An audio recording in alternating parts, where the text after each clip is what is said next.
पहले आदमी साइकिल चलाता था और गरीब समझा जाता था। अब आदमी कार से जिम जाता है साइकिल चलाने के लिए। चारों महत्वपूर्ण बदलाव हैं। वाह रे मानव तेरा स्वभाव, लाश को हाथ लगाता है तो नहाता है, पर बेजुबान जीव को मार के खाता है। यह मंदिर मस्जिद भी क्या गजब की जगह है दोस्तों, जहाँ गरीब बाहर और अमीर अंदर भीख मांगता है। विचित्र दुनिया का कठोर सत्य। बारात में दूल्हे सबसे पीछे और दुनिया आगे चलती है। मयत में जनाजा आगे और दुनिया पीछे चलती है। यानी दुनिया खुशी में आगे और दुख में पीछे हो जाती है।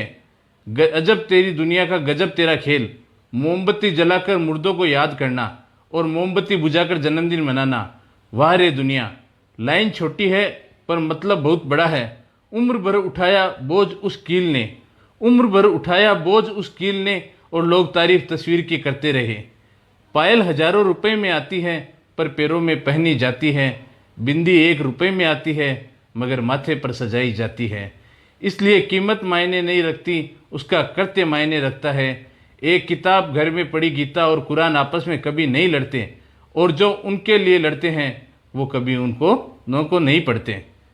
नमक की तरह कड़वा ज्ञान देने वाला ही सच्चा मित्र होता है। मीठी बात करने वाले तो चापलूस भी होते हैं। इतिहास गवाह है कि आज तक कभी नमक में कीड़े नहीं पड़े, और मिठाई में तो अक्सर कीड़े पड़ जाया करते हैं। अच्छे मार्ग पर कोई व्यक्ति नहीं जाता, पर बुरे मार्ग पर सभी जाते हैं।